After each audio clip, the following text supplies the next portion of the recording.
Hello! Soon there. Hello.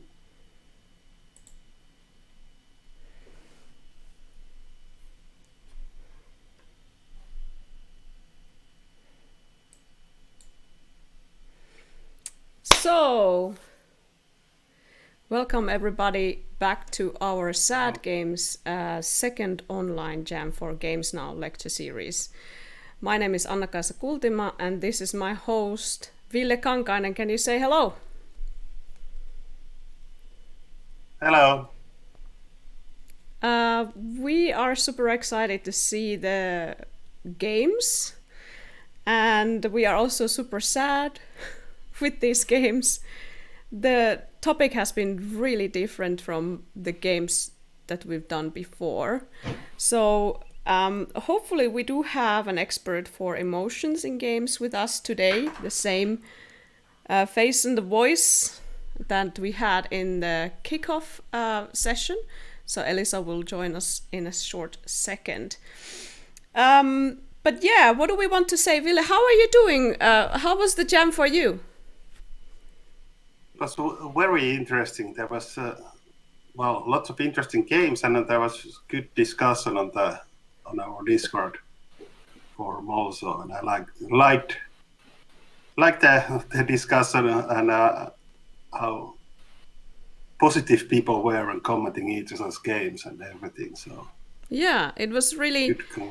I would say that this constraint or theme or topic really gave us personal stories in the games and different kinds of things. So this is like super exciting to see what happens. We've done a lot of jams where it's a lot about jokes in the games, and the joke level was quite low now. So I mean, it's quite dangerous to maybe joke about sadness, but you can also do that. But I was really happy to see that we got quite serious explorations.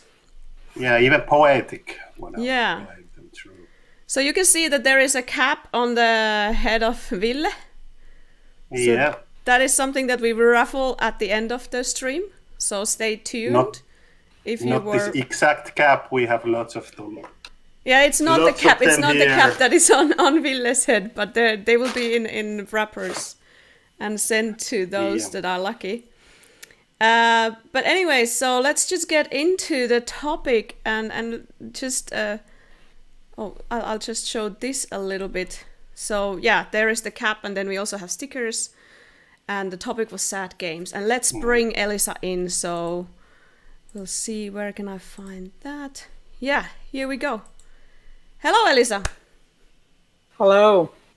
How are you doing? Sad. Sad. Yeah. It's weird clashing because it's sunny outside. We had pretty terrible weather in Helsinki just a few hours ago, like a huge kind of a snowfall or something. I don't know even what was it.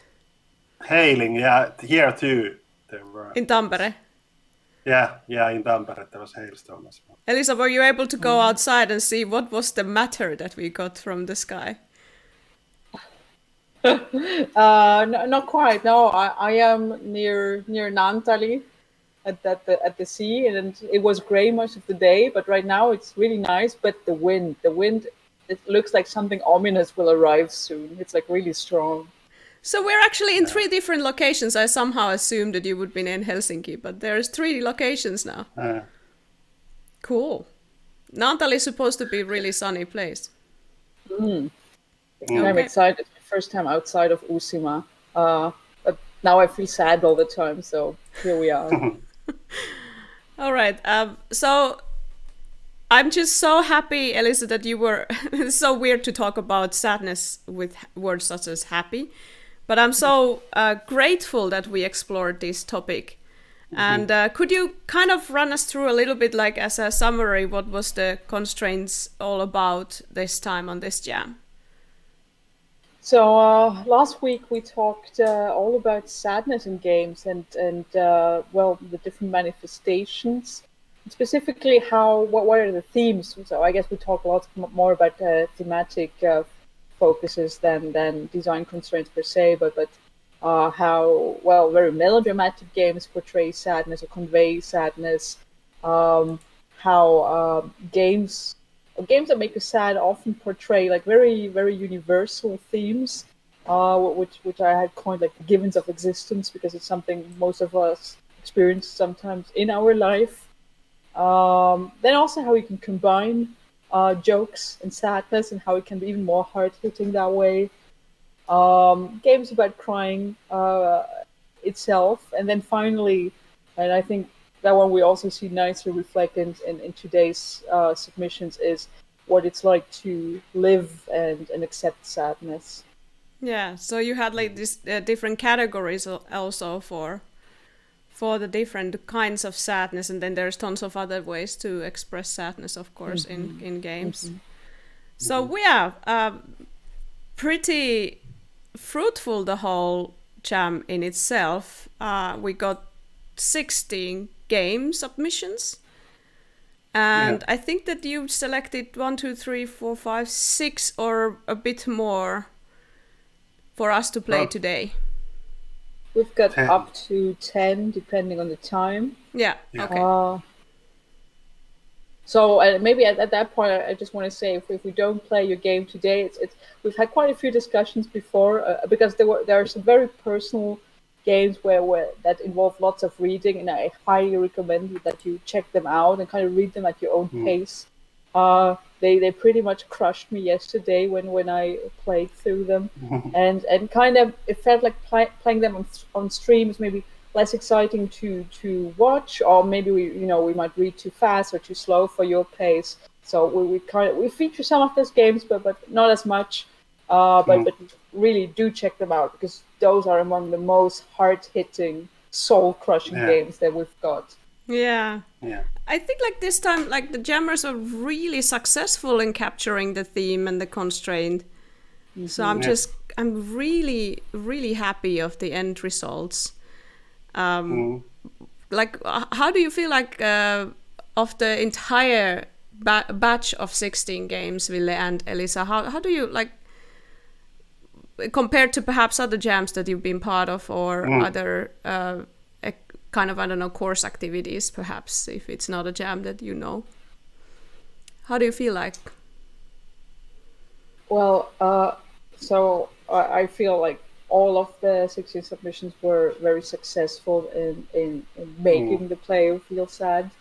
And as you've already mentioned, what was kind of striking is that many of them also they feel very genuine and personal and authentic, and that just kind of amplifies or just makes it so more intense to play these games. And that really struck me much more than with say some of the games I presented last week, which were like made by bigger studios, and just a very different feel. Yeah, that's true. Yeah. That's true. How about you, Ville? Yeah, definitely. I think that all the games reflect the theme quite well. In this jam, it doesn't happen in every jam, when sometimes it's just barely there, visible the theme or something like that. This, like I said, some of these felt almost poetic way of like describing some personal feelings, and there's also like a different takes on the topic, on the sadness, like different kinds of sadness that we spoke of last time. And yeah, definitely. In terms of poetic, what was the term that we were discussing in the kickoff? The poem. Therapoetic. Therapoetic. So would you record? Would you reckon that these are therapeutic games? Some of them. Some definitely are. Some maybe they are so they kind of hit you right in the feels. You probably need, well, not therapy, but probably some debriefing or counseling right afterwards to kind of recover from the experience itself. Yeah. But yes, like I really appreciate how all of them kind of they really evoke this emotional experience, and also oftentimes they kind of for this opportunity to kind of get in touch with your own values or whatever matters for you, and that was really impressive. Yeah, in terms of the variety, there's like a game about Mars and which one it is? The Curiosity or the other one? Curiosity Remains. Yes. Yeah, and then there is a game about a dog. There's a game about choosing which items from your childhood you should trash or give away. Yeah. Then what else? Like childhood memories. Getting rid of plant. Yeah, and then plastic as well, like this eco catastrophe that we are at. So there's like a lot of different topics. I'm kind of overwhelmed that you can find sadness in so many things.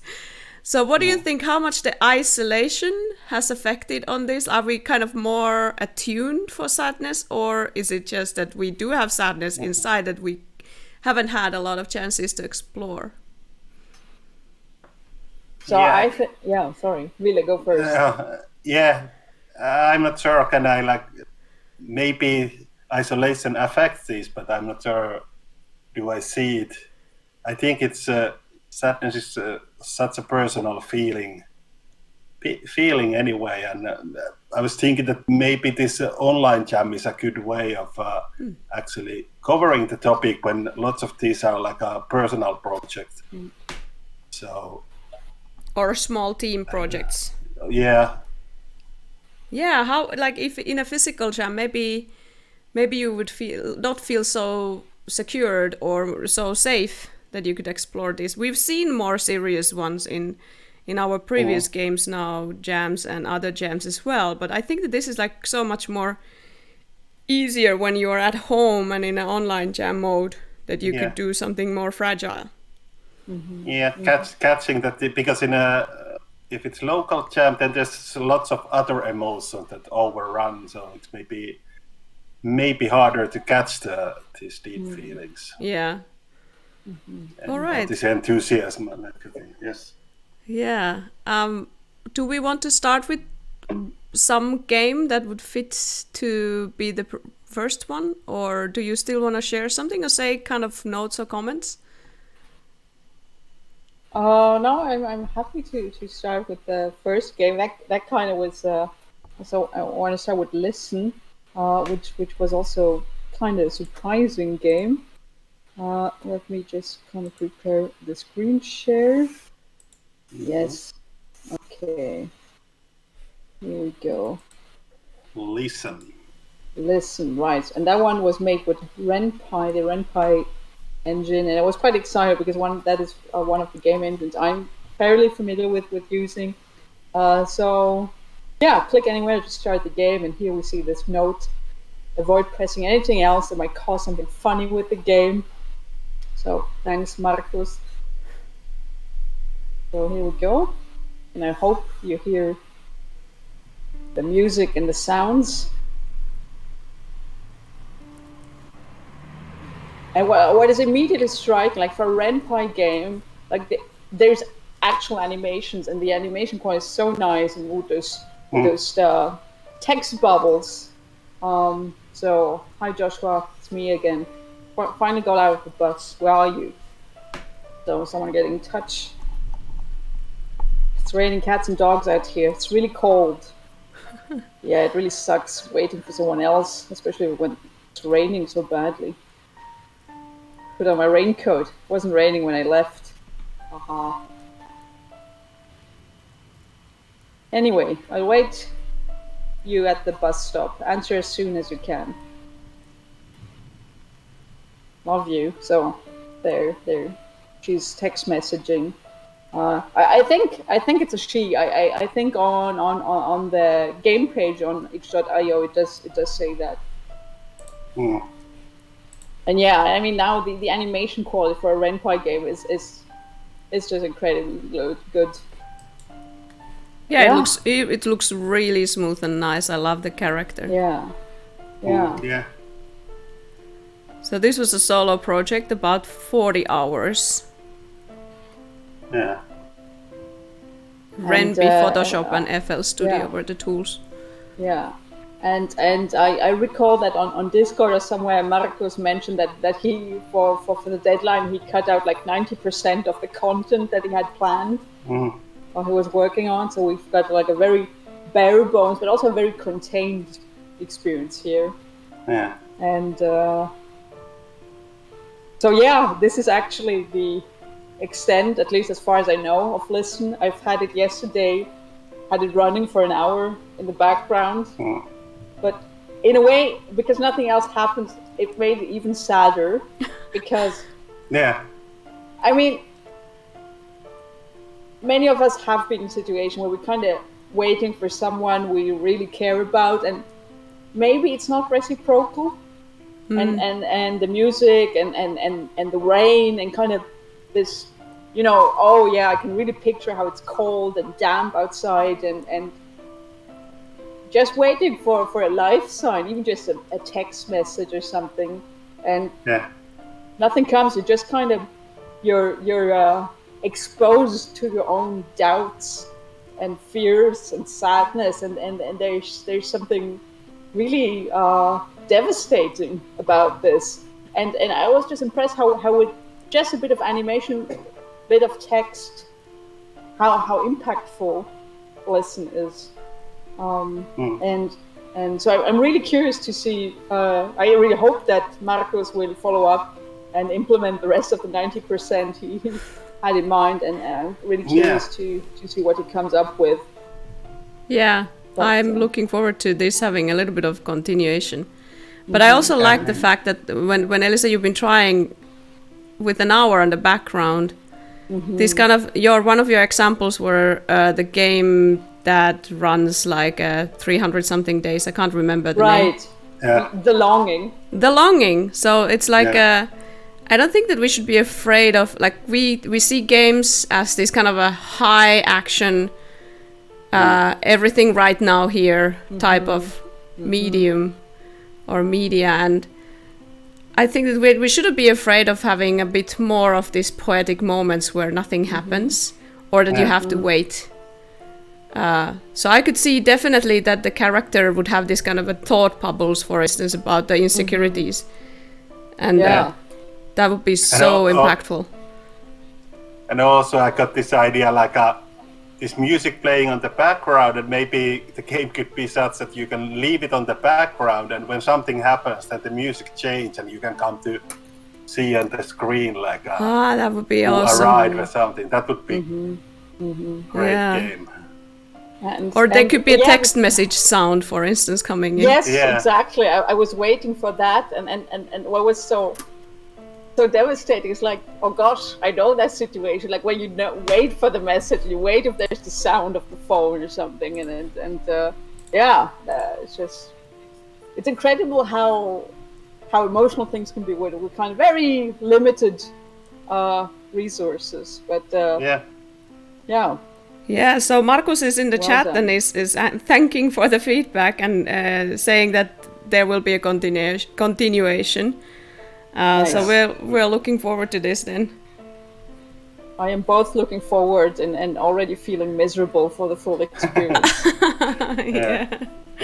right. Yeah. But is there anything? There's not happening anything anymore in the game. Right. What do we play next? Waiting. Yeah. So which one will maybe let's play Goodbye Plant. Goodbye Plant, yeah. That was nice too. That one really. Ville, do you want to play that one? Yeah. Was it? That was was a browser game, right? Yes. Otherwise, I have the browser window open. I can also start playing. Yeah. You can start playing it if you have it open. Okay. Good. So let me just. So Marcus is saying that was the first jam that. Wow. Yeah, first jam entry. Oh wow! Really nice. Yes. It's really good. And and that is very common in the first jam, that you have much more content than you can't expect all the drawbacks you might encounter with technology and stuff. But you always end up with something that you were not able to put in. Yeah, Always. definitely. But there is also like a learning process to learn the time management a bit better and stuff like that. And that is a good thing, but still very good. Christopher is saying that, waiting is sad. In a way, it's more sad that the character is still waiting instead of moving on. Yeah. Down to the point. Yeah. So, Elisa, this is Goodbye Plant. This is Goodbye Plant, and that one was also very sad because, as most of you know, I moved to Finland last summer, so it's kind of hits close to home. A young lady moves to a new town, and with the music by Erik Satie in the background, which is already it's nice, but it's also very sad and contemplative. So here we have our new apartment, got a new job, excited about things. Everything's good. So far, so good. But, of course, always worries and anxieties. Coming to a new place, you don't know anyone, everything's brand new. You wonder if things will be okay. And then, okay, it's glitchy, but you can choose the name. Let's go with my own. So get myself a plant. And I'm lonely, but at least I've got this plant now. And I really like kind of this minimalist animation of the plant, this almost rotoscope plant. It's a magical plant, so that's pretty dope. And it talks. No, I talk. But it talks back. It's pretty freaky. So you can talk. Yeah, well. Oh. It's a magic plant. Ask for my name. You already know my name. Just a magic plant. Doesn't have a name, but we get to name it yet. So, what do we want to name it? George. George, I like that. Let's call it George. Yes. Yes. Yes. And then it's such. I mean, it's a minor detail, but it's always a nice touch if you can reconsider your choice. Yes, you will be George from now on. Yes, they like game design wise. Those small things are important. Like you can rename it. I also like it that it's already in the story and not like in the beginning. What do you want to name your plant for, and what is your name? So I like it that it's in kind of something first happens and then you name things. And so here we have the main game mechanic. It's we can choose how much water and how much sun we should give to George. So maybe let's crank up both the sun and the water. Finland, after all, not so much sun. It's been okay these days. We see George's health down here. Just the right amount of water, so we nailed that. Awesome. But it's too much sun. Okay, so we've got to change that. And, well, here we are. George enjoys water and sun, and I enjoy food. Food is good. Bread buns, topped with bacon. Yeah, sounds good to me. So too much sun, so maybe let's crank it way, way, way down. Okay. Water is good, so we keep that. And George is so upbeat. That's just really nice. We nailed that too. Oh, less sun. Okay, even less. Wow.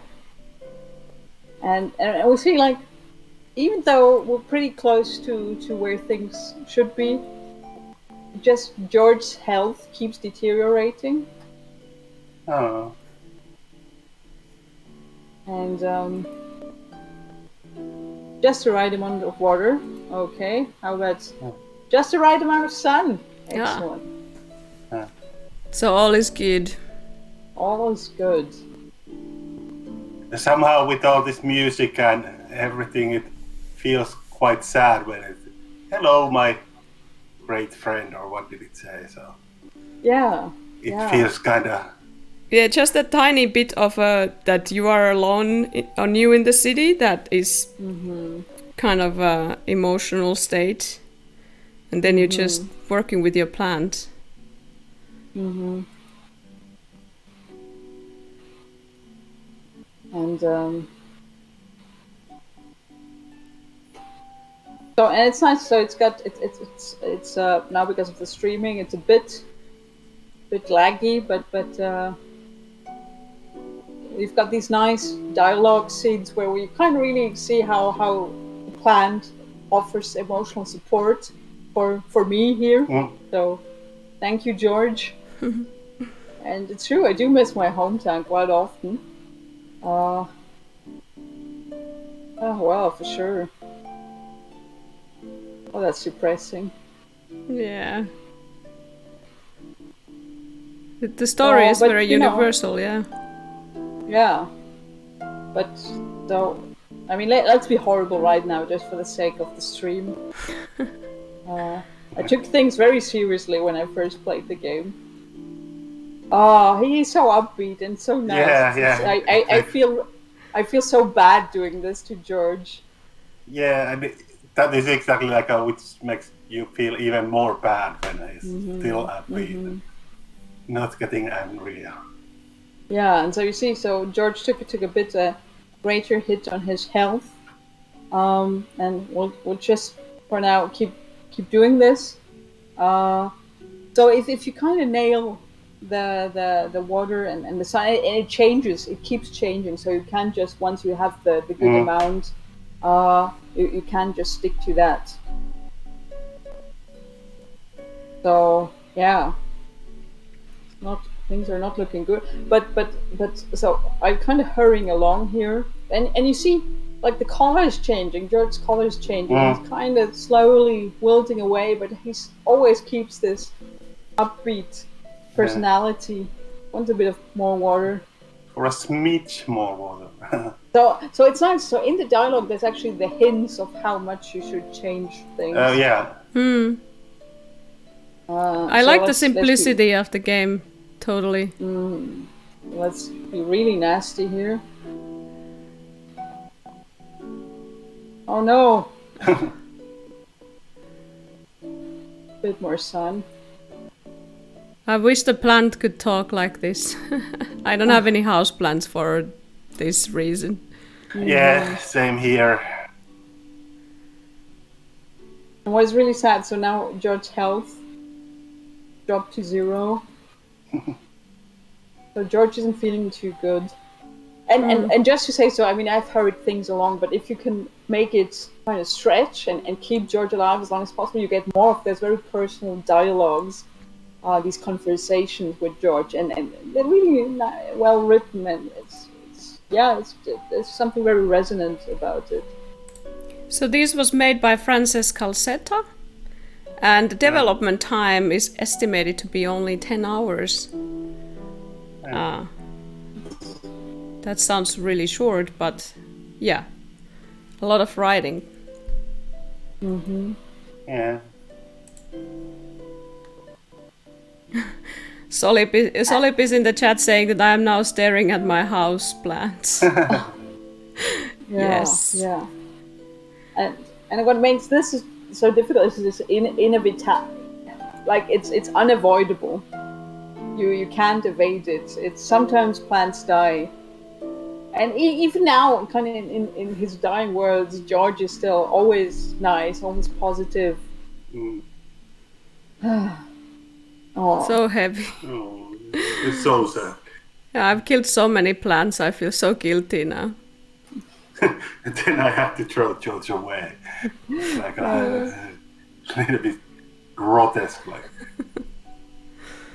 I wasn't able to take care of George well enough. I should have known. It was only a matter of time. This is so depressing.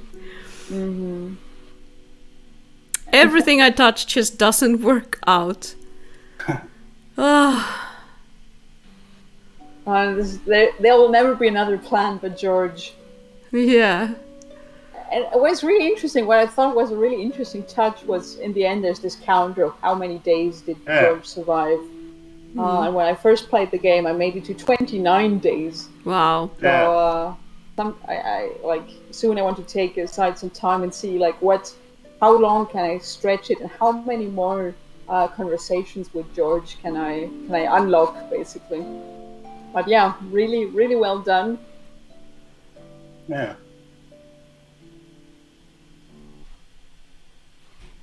Yeah, simple and effective. I feel this is also so universal. So many of us can't keep the plants alive. Easy to relate.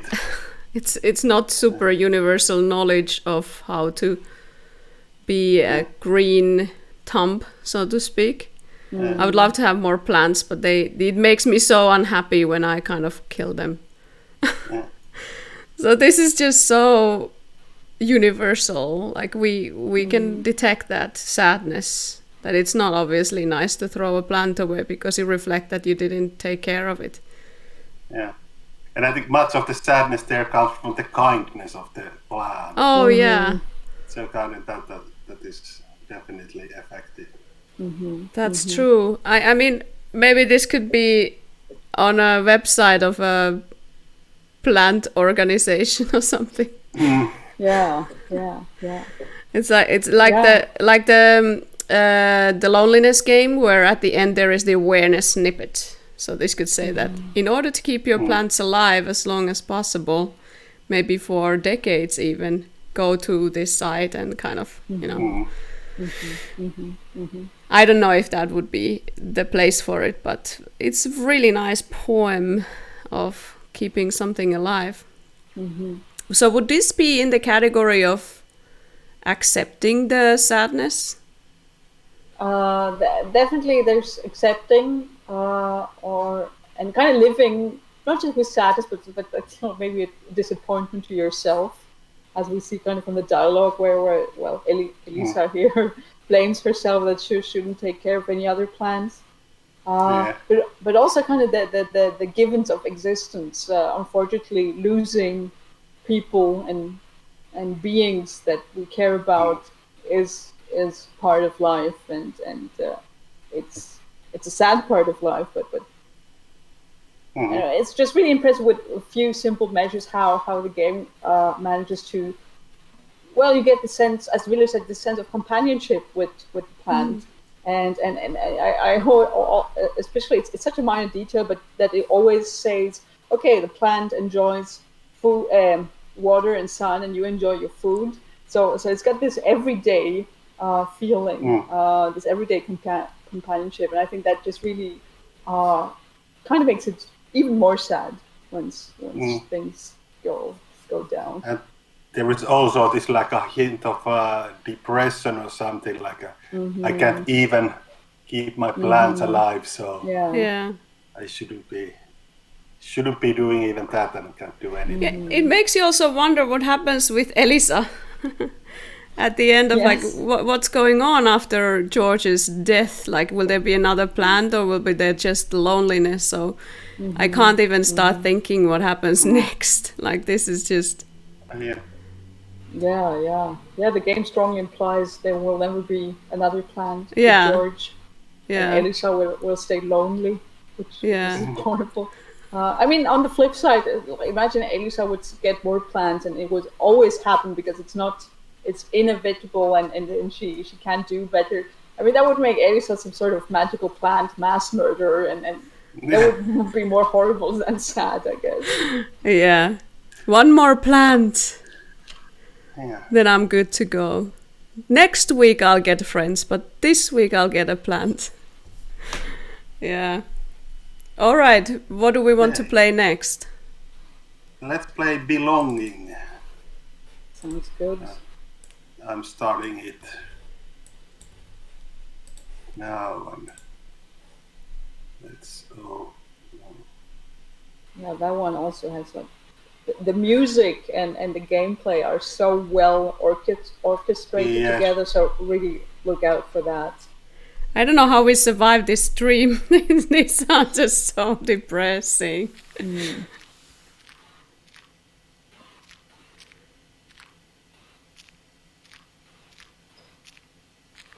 I love the style. Yes, minimized. I love the walking noise. And So this was made by Abhishek Jaswal and Byron Robert with Unity. About 50 hours together with the team of Now two. I can't hear anything. Oh! So you got a partnership? This is so loud. But this is... Oi! Black. I think it's... Oh no. No!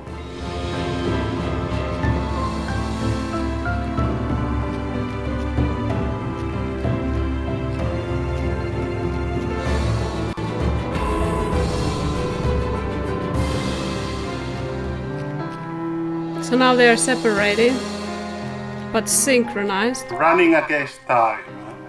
Oh no. No.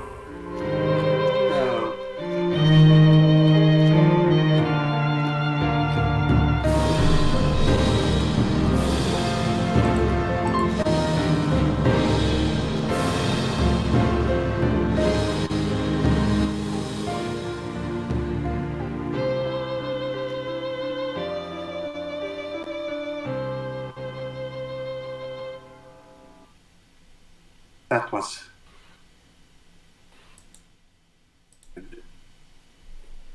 Didn't manage to play through last time either.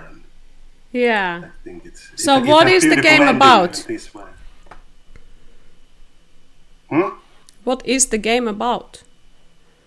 I think it's about friendship and finding friend, and I think there was like a telephones there or something like that, and you have to try to keep on, I don't know, jumping over them, but is it like a calling to people and... So I'll put the video on so that we can chat about it. I mean, Yeah. it doesn't really explain too much what is it about. Mm. Which is what I found so interesting, because it kind of leaves interpretation up to you. Because for me, it was about how any relationship we form in life, they're fleeting. Like you are together for a while, friends, romantic relationships, and then things happen, and then you kind of go separate ways. And sometimes you find your way back together, but well, considering the ending, it's kind of even more depressing because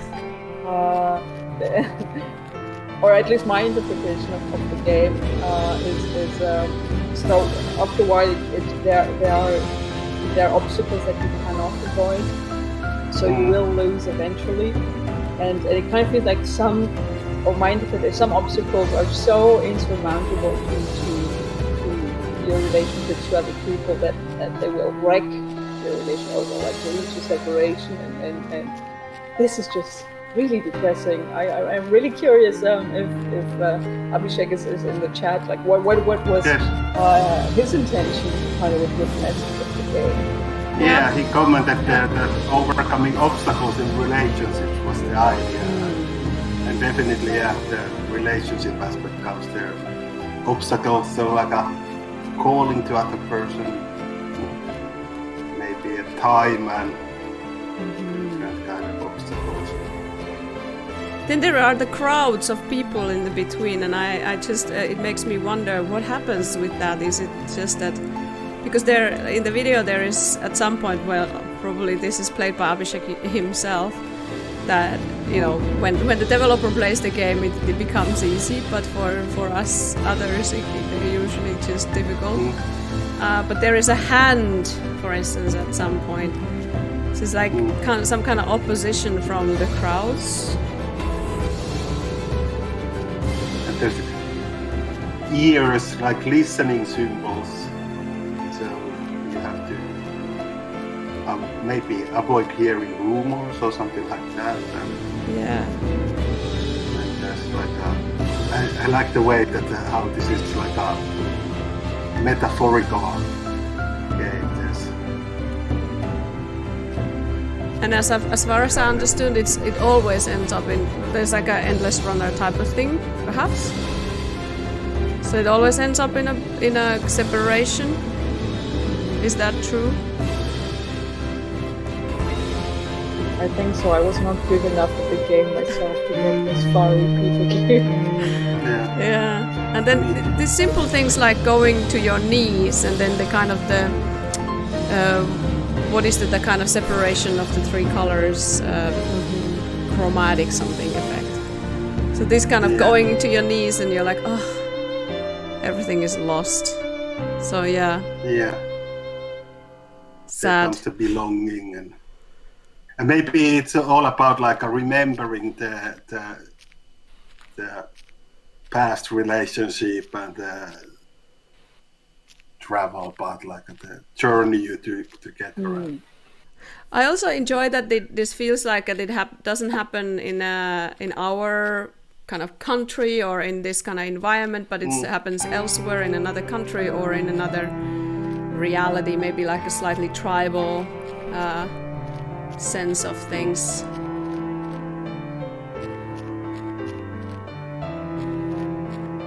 So yeah, very simple, effective game.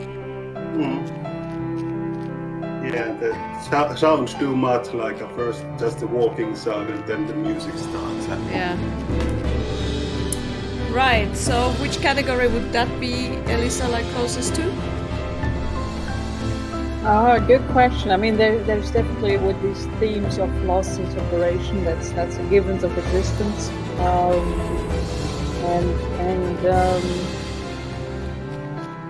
and I'd say the way the music is kind of orchestrated, especially when the crowd appears and the music swells, so it kind of gives a bit of a melodramatic feeling, which I really dig. I have to say, maybe something I didn't really feature when we discussed sad games last week, but the ending really does me in. That you've got the endless runner game, but it's not endless. Eventually, you fail, and just with the metaphor that okay, you got to work on this relationship, you got to overcome obstacles together.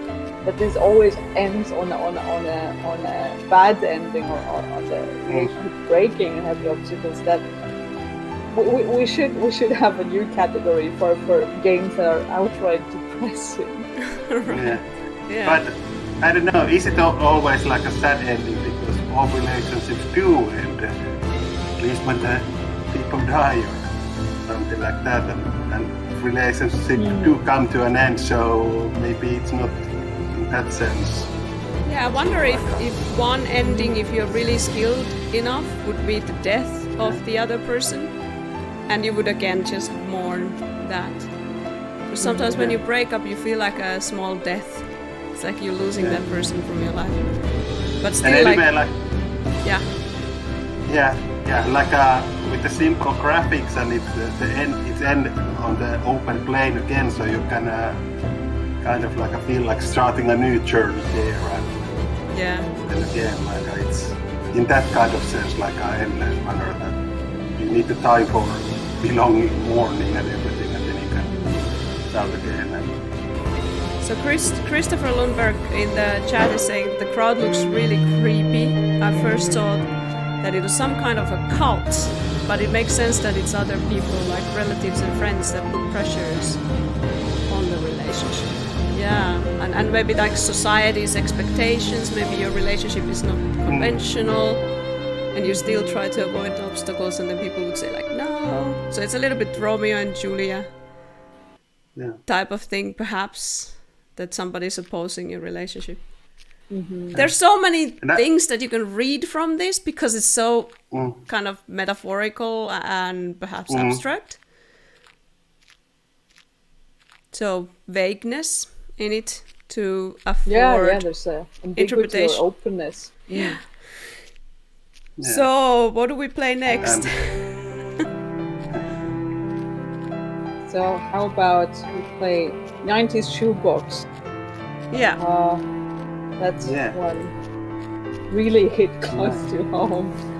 I can play it otherwise with the window open. So let's just, Abhishek in the chat is saying, the initial crowd with red eyes are supposed to be the society, and the later crowd was supposed to be the people close by. Yeah.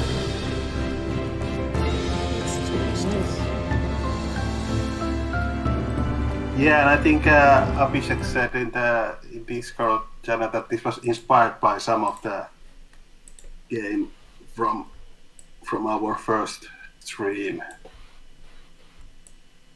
There was some game that looked a little bit similar.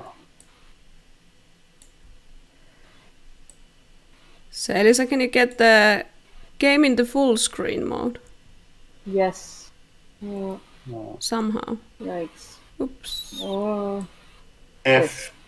Here. Yeah. Oh, yeah. Okay. Wait. Let me just first bring the sound back on because the music is really nice. Yeah. This is All like right. almost text-based game, but Exactly. And so this one's really nice. So it's 90s shoebox, and so you have to decide which objects you keep or throw away. And as far as I know, Christopher he photographed actual objects he owns. So for each object you have this little description, then you can choose to keep it or throw away. And I have to admit, the first time I played it, I kept everything because I'm the sort of person like all these objects have sentimental value for me.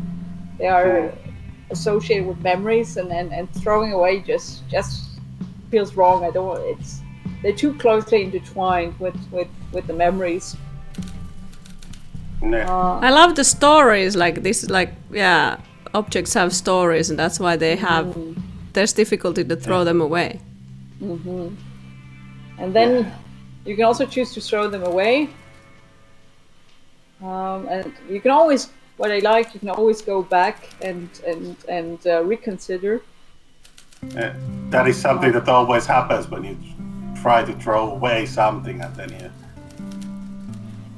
you never look into the trash bag where you threw something away because. Yeah. I'm kind of happy that there are no like physical magazines anymore, because that used to be my weakest point of throwing things away, because I start reading them. Yeah. It's like you look at them and it takes forever. You have a pile of magazines and then you can't get rid of them because there's something to read. Yeah, and going through some old papers also, sometimes you find some interesting stuff there you have written or. So there are so many kind of 90s nice. Oh, Casper, the movie. I remember seeing the movie in the cinema, and I still have most of my VHS cassettes back in Switzerland. Yeah, I Do you have Casper on it? Saturday mornings.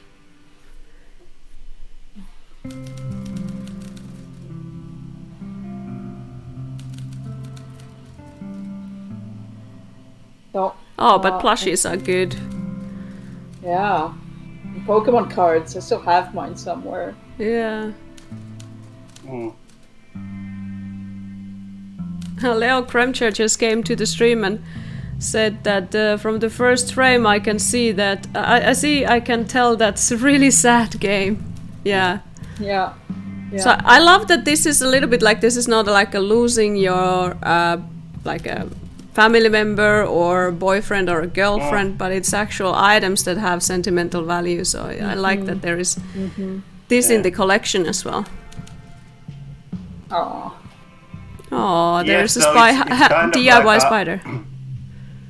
Kind of like losing something from yourself, because that is one thing that we have we put our personality into items we have, like this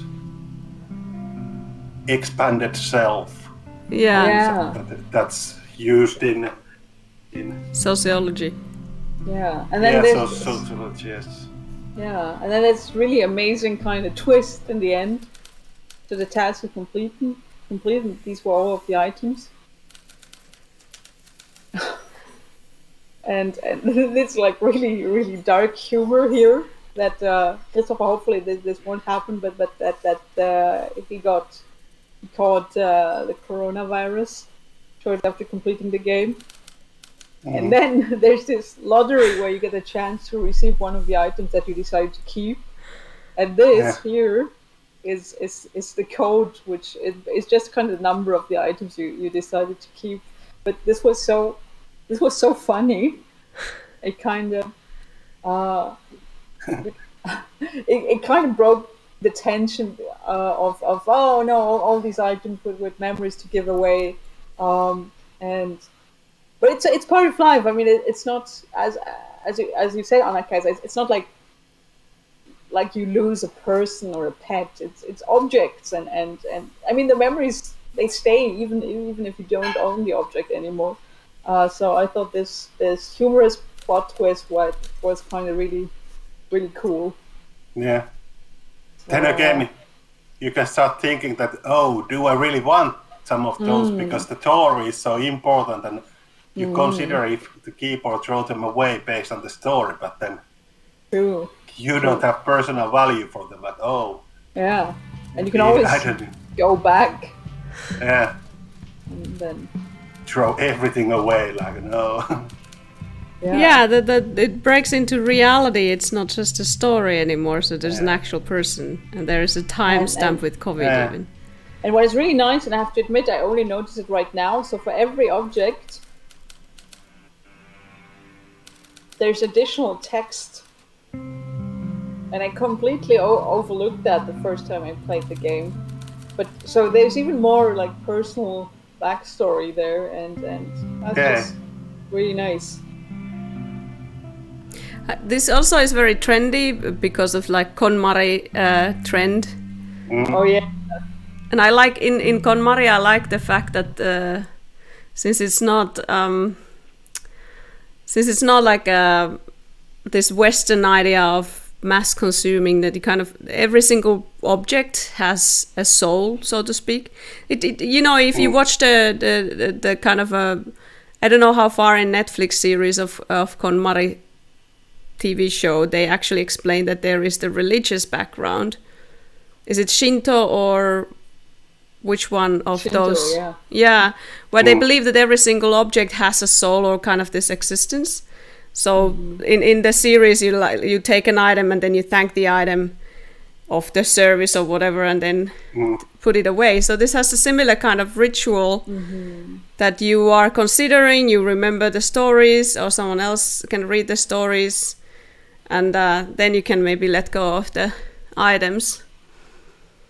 Then there's another thing, like Elisa, you said that the memories would still stay, but it's interesting. There is this interesting like a hybrid toy for elderly homes that the Museum of Media in Tampere has been developing in collaboration with the Matti Niinimäki. Is it that it works at Media Lab in Aalto?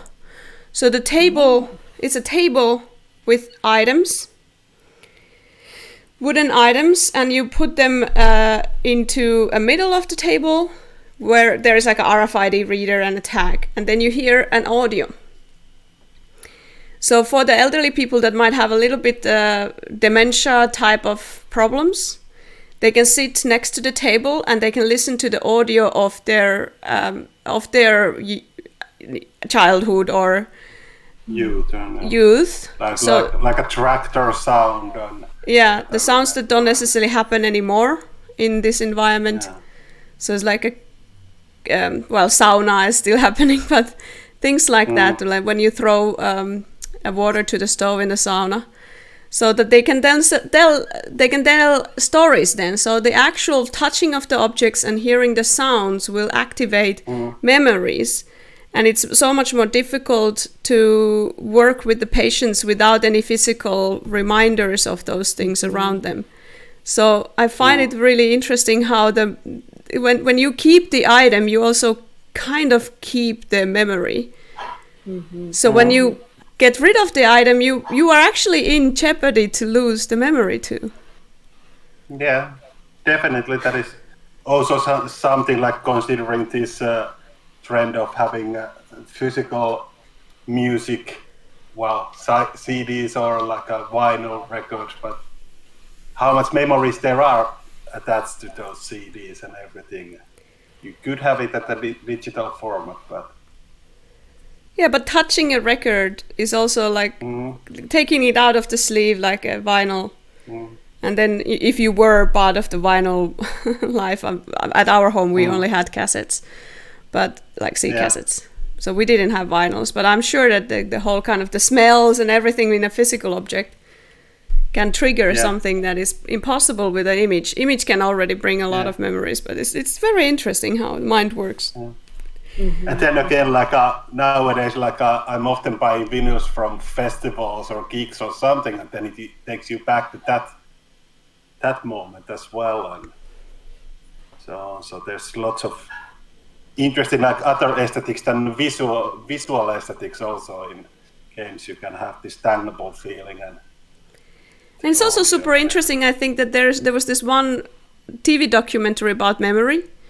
How we are really bad at remembering things, so we constantly construct our pasts again and again, and we interpret our past in a different way, and then in the end, the whole memory is always affected by tiny missed things. I have this kind of weird thing that I sometimes remember items that were red or green on the opposite color of the red and green. So that like I don't know if it has anything to do with the fact that my father was red and green blind, and if there's any possibility to have like a colorblind memory, but it has affected a couple of times of me being really adamant that the object was green, and then I go and check it and it's red, and I'm like, how is it possible? Yeah. The game creator writes in the chat that the idea was also to catalog the items into a game, so you can use the game as a key to memories. Yeah. And not needing the physical items. And it's like a item diary. Yeah. Interesting. I think in this kind of thing you could also record some audio of these cans or whatever. Yeah.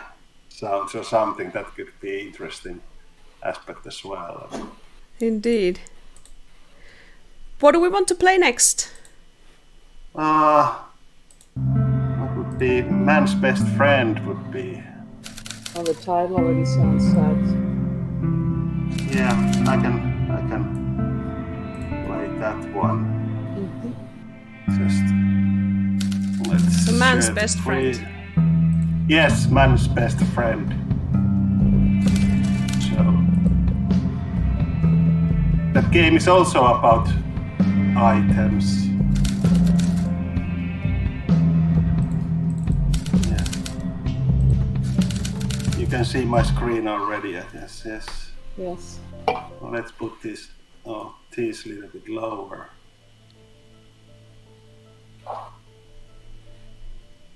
Start the game. Yes, there's. Yeah, it is. Skateboard and backpack.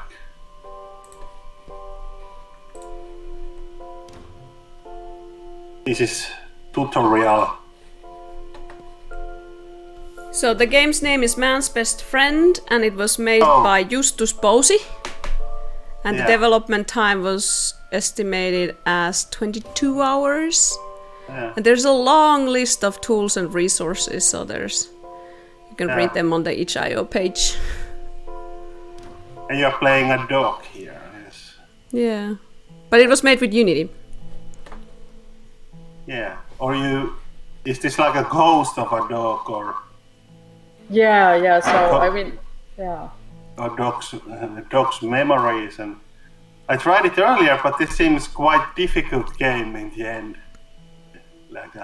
I think that Ville's screen might be quite pixelated, so it might not give the best. Is the game pixelated also in the? No. Yeah. So that might be connection problem then. But yeah, there is a tutorial text on the down corner. You two are hungry, aren't you? Oh, but where did I put the food and supplies? And then swap all food and breakfast-related objects in their correct places. So there are something on the wall, and we put.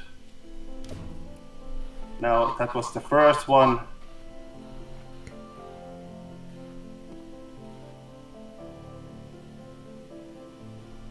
So the maker is saying that it's a ghost. I didn't have time to make an intro to explain everything. Yeah, but it's this. Yeah.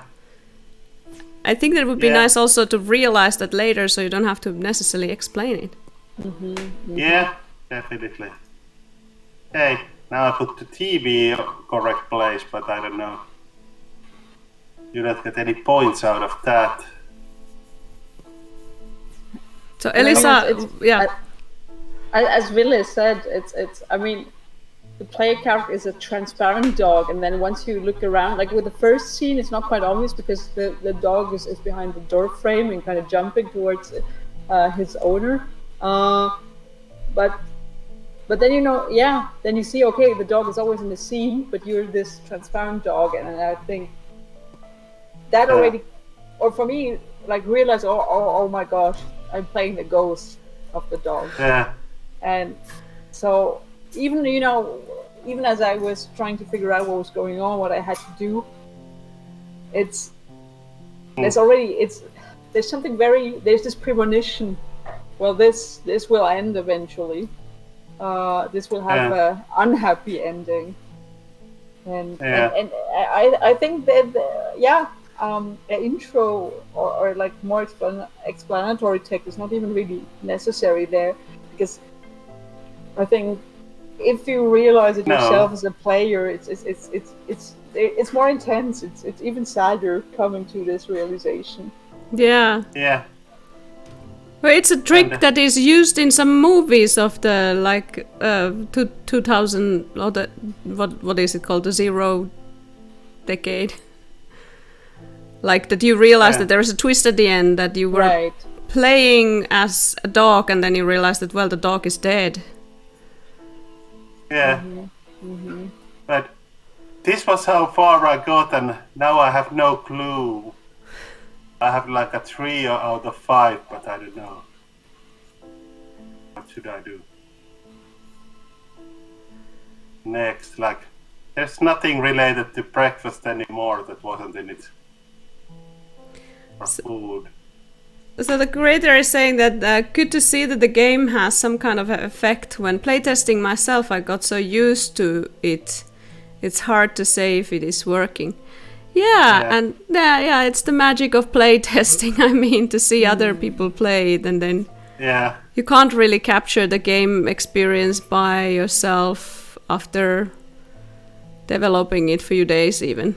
Yeah. Yeah, and obviously always like you have to go by intuition very much, and then just like to some extent, and then testing it out with people how it actually works. And Will we get help from the chat from Barakon? So is the coffee cup on the counter and sandwich on the table in front of the dog? Oh, yeah. Should they be such way? Oh yeah. Yeah. I think this is cheating to play the game with the developer on the chat. Yeah. I don't have usually patience for all these puzzle games, so if I try it a little while and then I'm always checking it's too easy to check from the internet. Yeah. So Elisa, which category is this then? What kind of, is this the accepting sadness? I would call that one reliving sadness potentially. Again, I'm not quite sure how well it fits into. Well, certainly again, givens of existence, because that one is so universal and so broad. That fits most examples. But I think this notion of memories, which we see today in several examples, this maybe should be its own separate theme. What I find interesting here is or I was asking myself, because it also took me a while to figure out which objects fit well, and you don't really get much feedback. For instance, with a sandwich and a coffee mug, you think you're doing it right, but not. And I remember, so the first time I played through, it was almost the frustration conflicted with my feeling of foreboding sadness or anticipating sadness. So some sort of hint system, I guess. Oh, I guess that, I mean, it's. I don't want to break the sense of immersion, but it's an interesting discussion. How many other emotions, or especially like gameplay related emotions, like if you're trying to figure out what to do, can you incorporate without clashing with here the sad experience you want to evoke. But how about like if I super understand what you mean. Like you might try to make a game that is about sadness, but then there's so much more of like tension or excitement or some other. But it's like maybe intentionally it could be also mixed in the way that it's so funny. It's so sad that it's fun. It's funny category. So it's kind of creating these dissonances of feeling.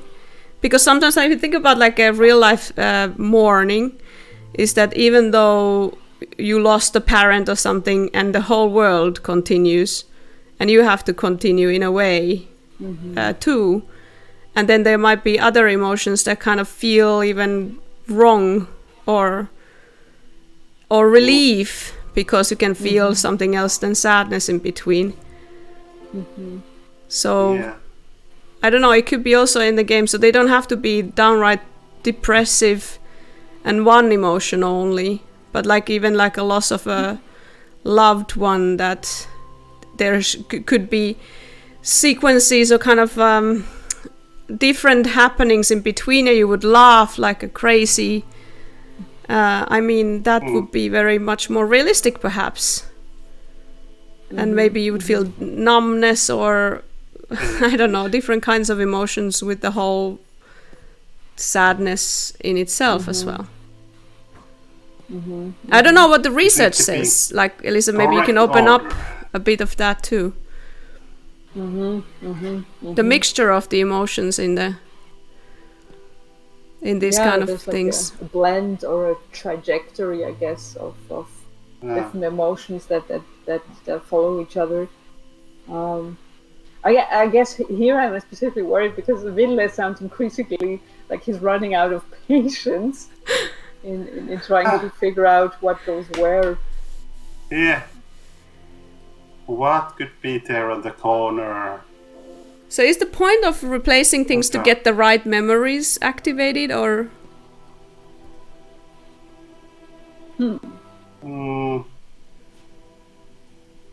What could be this? There's like a swap items that are important to the scene, to their places. So taking picture of all the food and the dog, but now what could be? So Barakan is saying that there's one more food item missing. Oh, is there? And hint system could have been applied. I mean, yeah, maybe. Yeah. Maybe have, you know, like the ghost dog whimper or bark when you're close to a missing. Here we are. No, it did. Does that go to the corner somewhere? Probably goes on one of the plates, no? Is it the croissant? Where does it go? I wanna eat the croissant. I'm sorry. No, everything goes wrong again. Croissant goes on one of the plates. Oh yeah.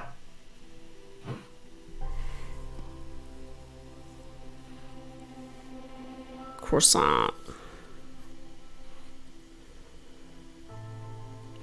So what do you think about the palette of the game? It's like super gray, and then the items are with color. So I think it's really good choice. But yes. Yeah, and also the lighting effects. I mean, now with the fence, and it really like it really tells you, okay, you're probably, because it's like in gray, in black and white, that you're revisiting some memories and rearranging them in the correct way. Yeah. Yeah, now you don't see the hints anymore because it was a. So that is. Oh, there's a cross. Yeah, well, now someone died. Is the dog? Is it me who died? Yes, it was me who died. So Klaus Heck is saying that this game reminds me of the puzzles in The Vanishing of Ethan Carter. Have you been playing that, Elisa and Ville? No, I haven't. Maybe to check out. So Barokan is giving us help again. This level has just one item you need to swap. We're playing the entire game, I guess. Yeah, that was. And then there is a cutscene. Yeah. A music again.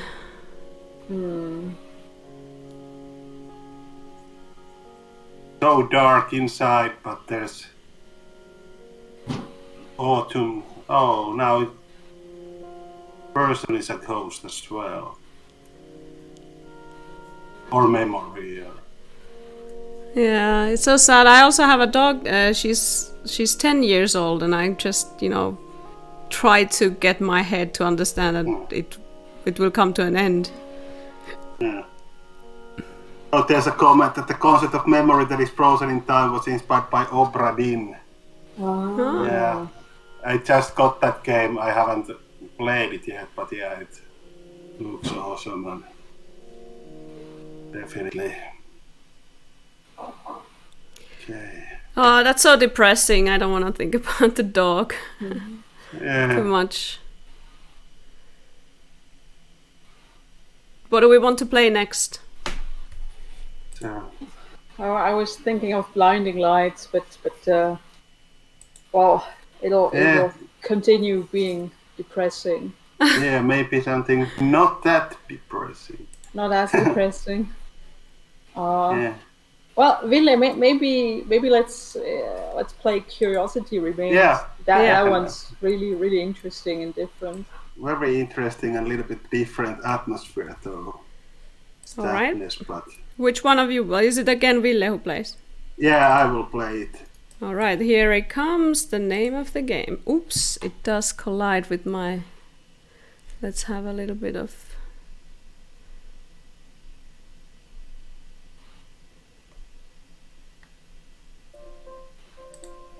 Now you should see it.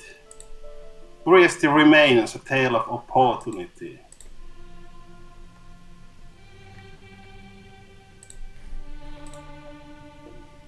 Beautiful music again, and I'm already sad when I saw the whole topic because the story is so sad. And it just it reminds me of the what's the animation feature movie of this is E? Wall-E. What? music is very loud again. Let's see, can I? Yeah, it's loud to you. Bit? Yeah, Wall-E, of course, yeah. Wall-E, yeah. Yeah, and that's like, oh, it's just so. Yeah. Yeah. Yeah, it's. Eternal Chip says that movie destroyed me. Yeah.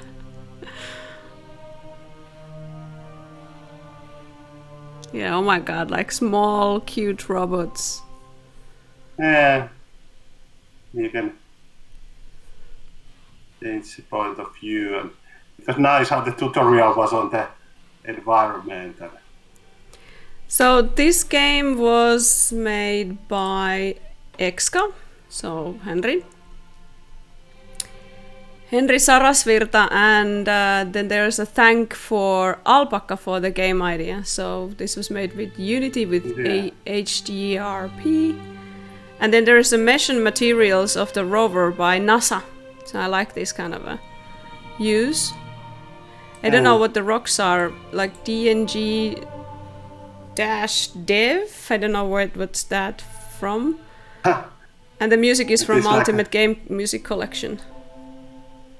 I wonder what is the pixelated look here. Oh, my battery is running out. Oh no. Yeah, I really regret that I couldn't play this game on my laptop. Cheating. They were too weak and I couldn't play the game, and I'm sad because of not being able to play the game. Yeah. How did I activate the shielding? I watched some NASA document from the TV about Opportunity, and they really thought that the robot would last so much less. And was it also so that it came back after they thought that it was dead? So I don't know if Henry put that in the game. Or was it so is the Curiosity is still online, is it? And Opportunity is dead. Dust levels acceptable. Did they think about these names of the robots when like Opportunity is dead? Oh my god, but yeah. So there was a solar storm. No, not solar storm, but a sandstorm, and then the solar panels, because of the sand went into the solar panel. The solar panels didn't charge the device anymore, but then suddenly, like a wind took away the sand, and then it started to charge again, and it gave a little bit more time for the robot to go forward. If I remember the story correctly, but even that makes you feel so sad. Okay. Now I'm gonna go. Yeah, so I just checked. Yes, Curiosity indeed remains on Mars, and an Opportunity. Oh, just reading about it together with this music kind of does me in.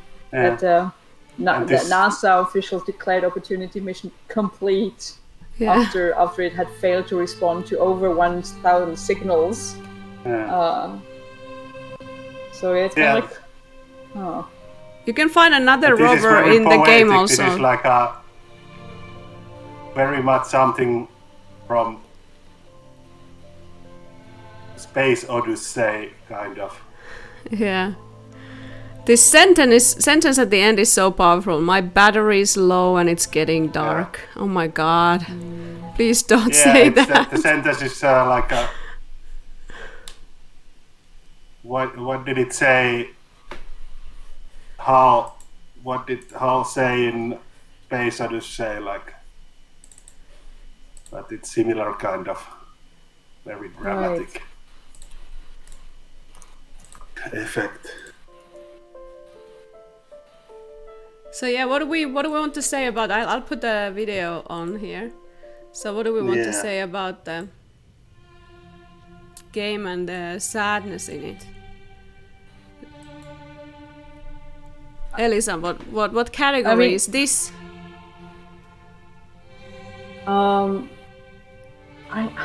In a way, I would almost add, maybe it's part of a given of the existence, but the inevitability of I hope you mispronounce this, but that you cannot avoid some sort of loss and separation, and what strikes me about Curiosity remains, it's not just that eventually kind of Curiosity, or no, Opportunity is lost with the battery running out, but also the sense of isolation. You're alone on Mars, and there's no, like, at least with man's best friend, there's this connection, right, between the owner and their dog. But in Curiosity remains, even its only objects, just the fact that you're alone roaming through Mars, it reminds me a bit of Journey, I guess, and that again makes because you're alone, and you realize that you're alone exploring this environment, it kind of renders the experience, the gaming experience, more personal in some way, to me at least. Yeah. I wonder, like, how different it would be if there would be the, like, how was the connection, and how is the connection between Curiosity and the team at NASA, and how the connection was with Opportunity. Like, did they like, how did they give the commands? It's obviously something that they commanded and they instructed, or something with the device. So I wonder if the sense of loneliness is like different in the reality, or is it still like, because you have to wait, I don't know, how long does it take for the message to arrive? At least in the movie where the guy is stranded on Mars, it takes long to get the messages, and that kind of gives you the same kind of thing with the, what was the name of the game with Listen, that you have to wait, and you're not sure if the connection is still there, and you are kind of just have to accept, like, givens of existence, like maybe that was the last message. I don't know if it was. It takes several minutes to have these messages to Mars.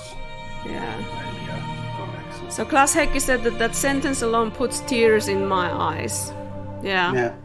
So think about that, how powerful one sentence or just a title of the game can be, because it really puts you into a lot of kind of, it frames your emotions, it frames your experience. So I find it so interesting. So it's not just a name for a game, but it is part of the whole artifact. And also the context here, like now that we know it's Curiosity, it's in Mars. But for example, when you look at it, if it was titled Star Wars, and it was some droid in Star Wars, it wouldn't be that sad at all.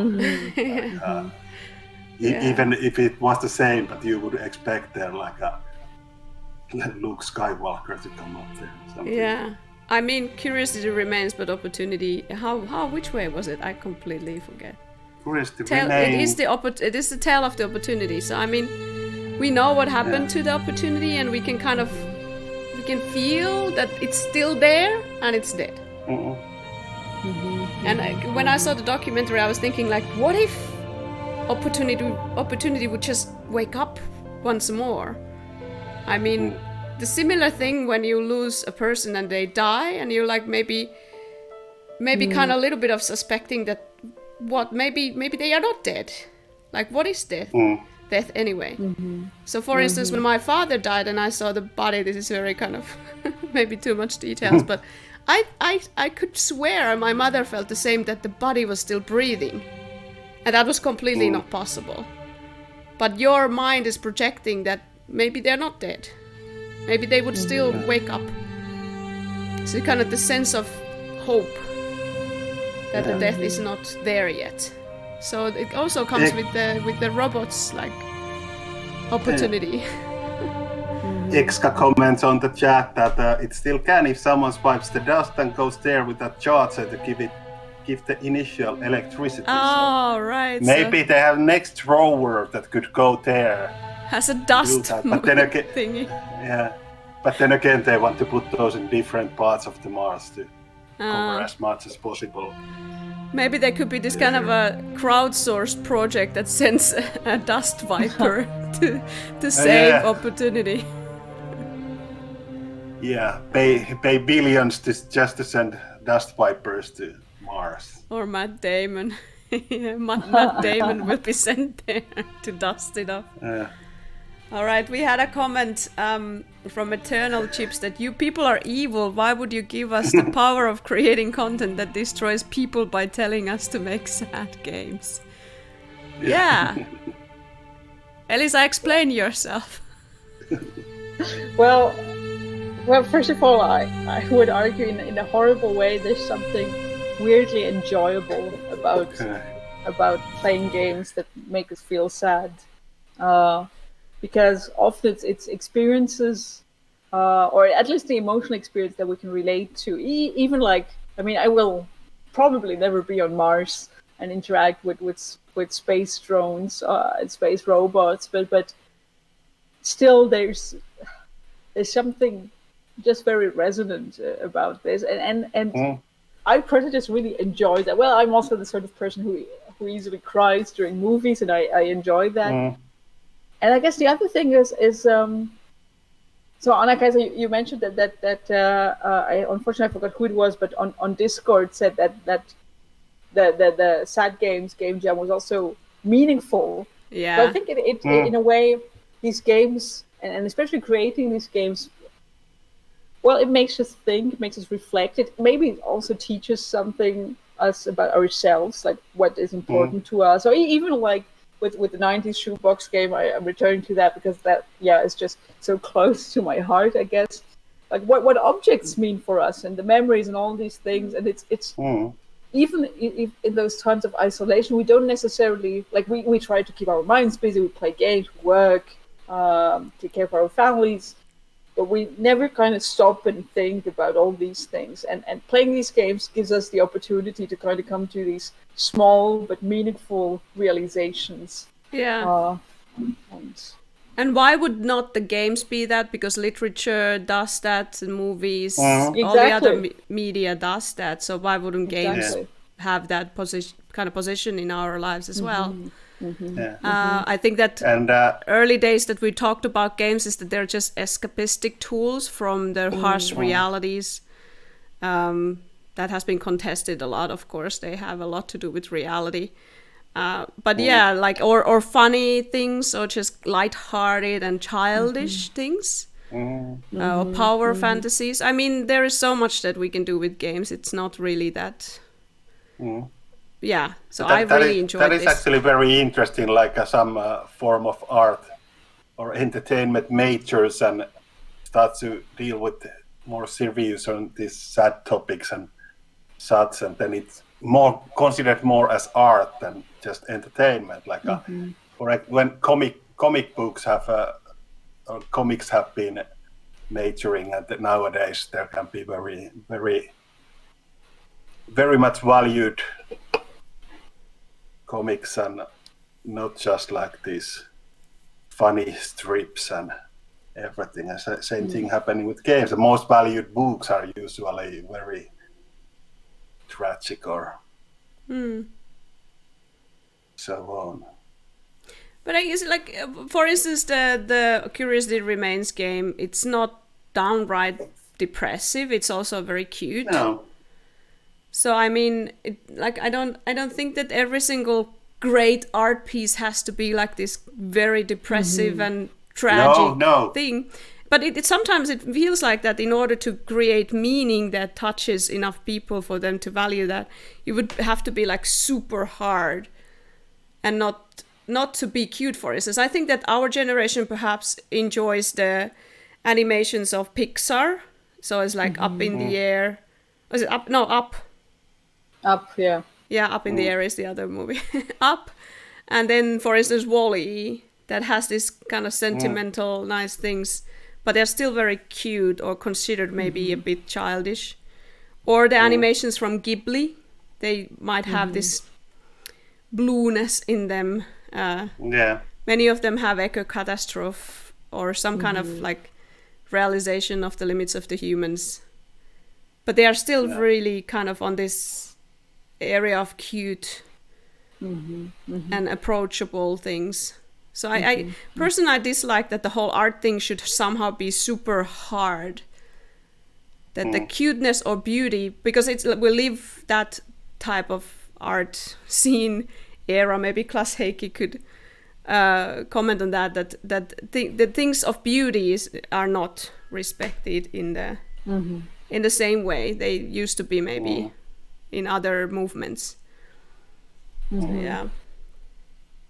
So Rautasynä, for instance, says that the power was always inside you. Yeah, we didn't give you the power, we just gave you the excuse to explore it. Key to unlock it. And I think there's curiosity remains. It's like a very melancholical game, but it's not like a depressing in a sense. It's sad, kind of still. beautiful, sad but beautiful. Yeah.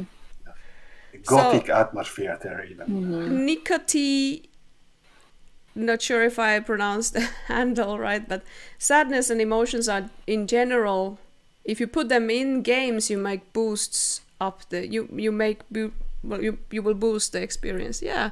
Is this the power of interactivity, that in a book that is less interactive, there is still interactivity in the book too, based on the theories that we know, but still like in a game where you do a lot of choices and you kind of immerse yourself into the game world in a different way with actions. So will this boost the experience of the emotional things? Because I would argue that sometimes it can actually, the action that you do can also have the ability to smother your emotional kind of response. Like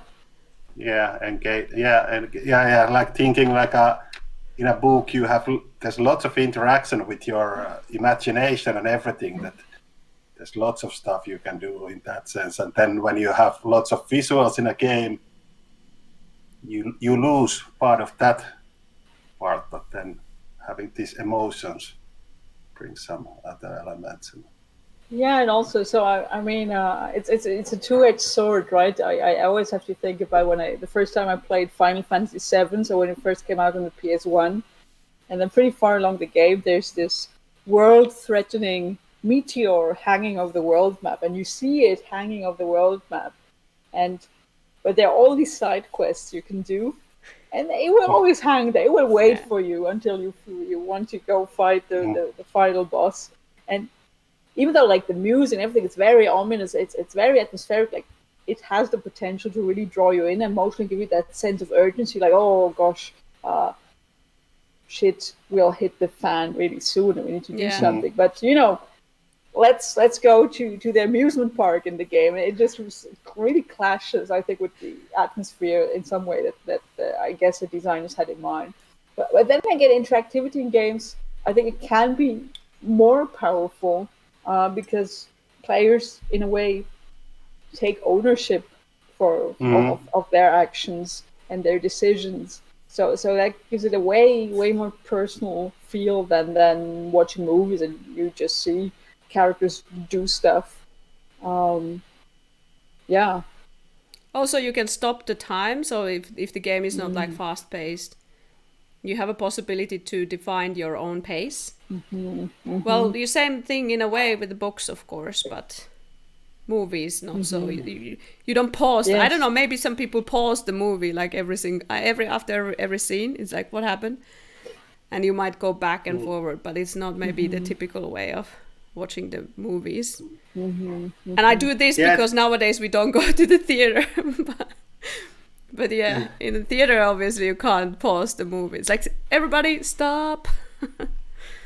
I think nowadays, at least for me, with Netflix and all the streaming stuff, it's much easier to go back in there and then sometimes just like starting to check some facts about the movie or some events there with my mobile phone and then going back there. So this kind of change in media has changed the way of using it. Like, well, of course, with TV you can't do that, but with digitality it's easier to just go back and didn't do that even with I wonder videotapes, but then didn't have mobile phones either. I wonder if one of the if any of these games, sad games, could have a second screen experience. Is like to have the main game happening, like the example that you played for us, Elisa, in the first session, and then listen where the time needs waiting. You need to wait. So maybe there could be something.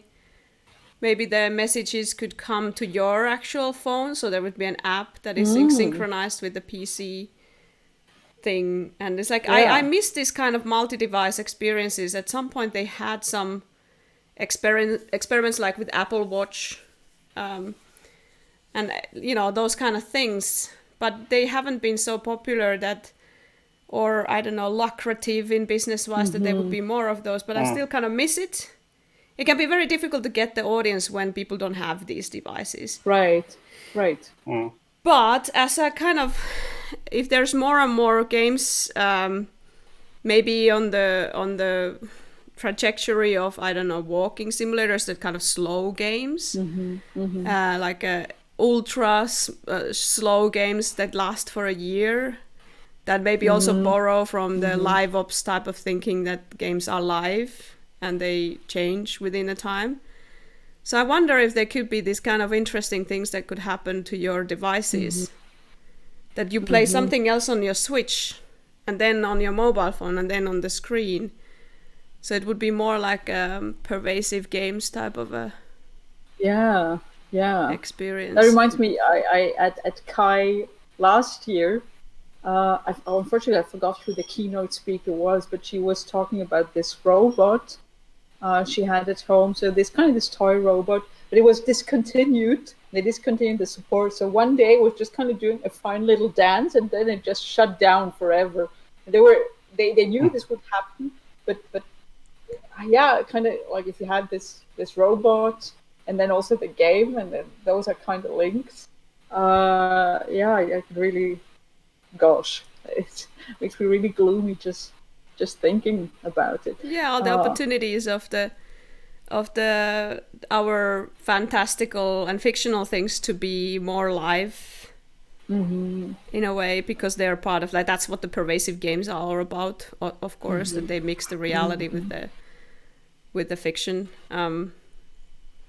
But yeah, like similar to when an online game is killed, and then the players might gather in the game, and it becomes a story of the game itself. Like, I was following the community of game called The Glitch, which was the previous project for the makers of Slack. And it wasn't a kind of a commercial success, but it was a very nice community. So there was this kind of whole week of celebrations when they knew that they would be shutting down the servers. And the community still lives on Facebook, and they still kind of remember all the nice things that happened there. And nice. that is a sad game in its way, because it died. And I'm sure that there are other games that are not even this cuddly that this game was. This is really like cuddly game.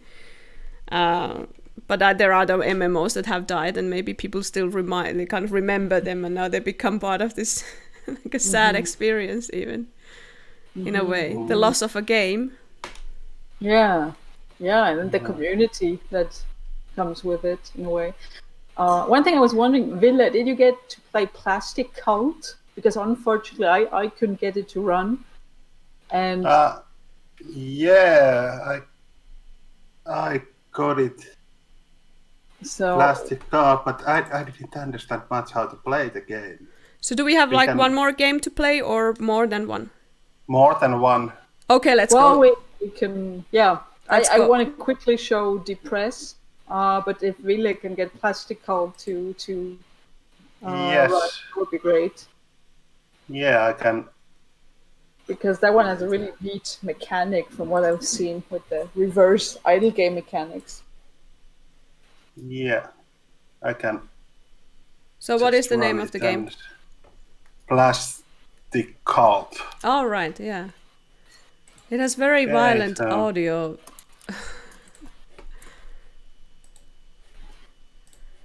Nothing. Is it running? No.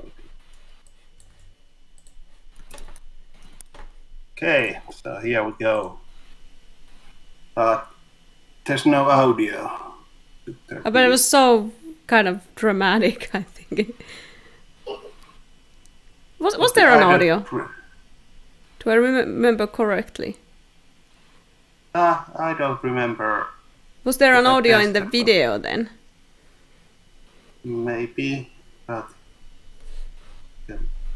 So in the meanwhile, you play this, like Classic has been giving us a little bit comments on the art stuff, which I don't know too much. But yeah, I don't know what should I do, like clicking on the computers or.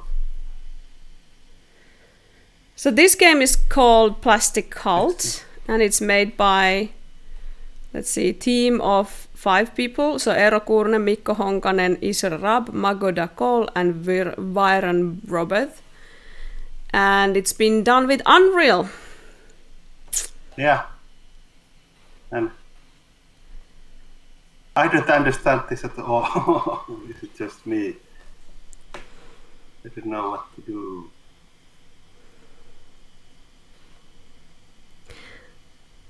I watched the video, I didn't play the game, so the ending is sad. So maybe the category of, like, what was the category, Elisa, that you were suggesting, like, that downright depressing? The depressing games. Yeah. Yeah. Yeah. Clicking on the computers raises the bar, but there was something. Yeah, it's like a clicker game. Yeah. So we like just click, click, click. Yeah, but I can't click so fast. They're all gone. The world is over. So it's so bleak. There's no reincarnation. So what is reincarnated in this game? So as far as I understood, you could get reincarnated into a new object, plastic object. So the plastic continues. Is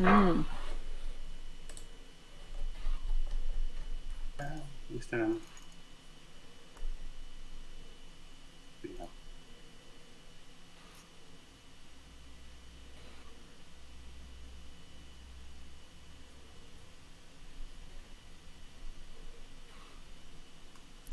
Christopher Lundberg says that they released artwork from Glitch as a Creative Commons 0. I used it for some Game Jam games, lots of assets also in SVGs. Klaas Heikki has been reading an article comparing game jamming to artistic practice, a kind of performative game development praxis. Yeah. At least some of the jams are, like, for instance, the one run by, oh my god, I forgot the studio's name, the super famous studio, Double Fine, called, now I forgot the name of the jam again, so it's like maybe I should have objects to remember things. But they have a public jam, I don't know if they're still running it, but that's definitely performative game development, or game development as performance. Then there are some jams that do like this kind of a creative Twitch stream. So there is also this kind of performance part, and the whole thing of like enjoying the creation process instead of like just trying to get like monetary, like a commercial success out of a weekend long development time. That also happens, but there's something really interesting. I'm a huge proponent of the whole act of making. As part of digital crafting, so to speak. So if you do crafts at home, like for instance you knit a sock, it doesn't necessarily mean that you are trying to do the best ever sock, but you just enjoy making it. Amnesia Fortnite, of course, Samuli, thank you. There's nothing happening anymore, so I think it. So why is this game sad?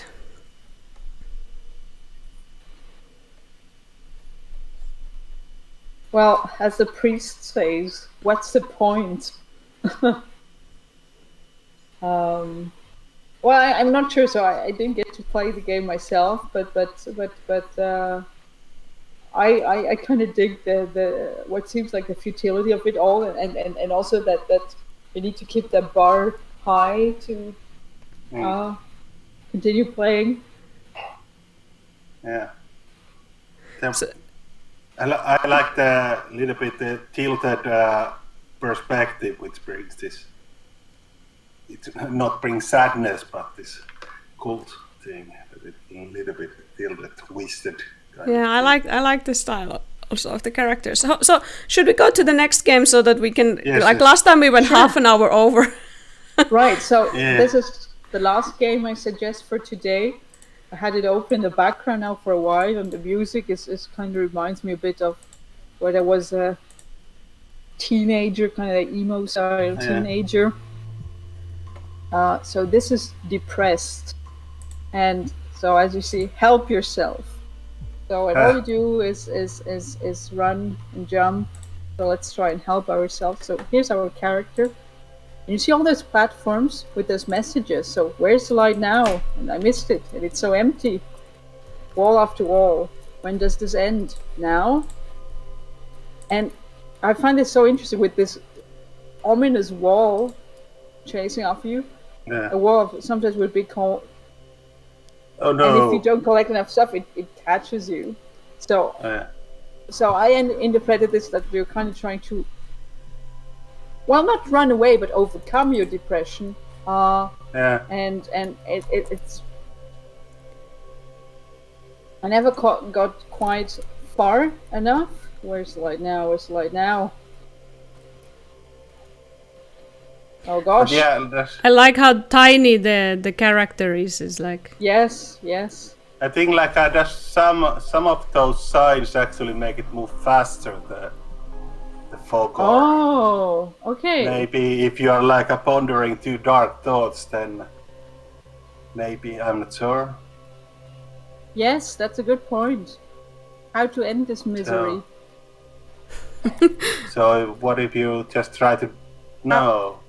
oh no, you couldn't take it anymore. Is this also like endless runner never winning? No, life is. Well, the thing is, I mean, it's help yourself. Yeah. Life is numb. Oh no! It's If you don't think anything, it consumes you.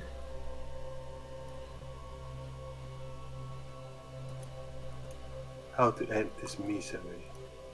Oh, you should gather all the thoughts. Maybe. What do we think about that? Yeah. Well, that's both interesting, and I guess from a clinical psychologist point of view, maybe not so good that you also collect the very negative thoughts. But what I find so interesting about Depressed, even though it's a fairly simple game, it's that it's really this struggle against depression, and so it makes sense that the game is kind of hard. And interestingly, even though it is kind of depressing for me, it was also like the struggle never ends. You know, even if it seems to consume you, you can still go on and try again. So Nico T is saying, fun fact, you can't help yourself. We didn't have time to make you overcome the depression. That's super meta. That is usually the thing, yeah. So it's kind of like a... So would it be so that there's also positive thoughts, that you if you gather the positive thoughts, you would be able to avoid the cloud that hides your life? But that's not usually the thing. I don't know what's the... I mean, in terms of maybe some type of cognitive therapy. Yeah.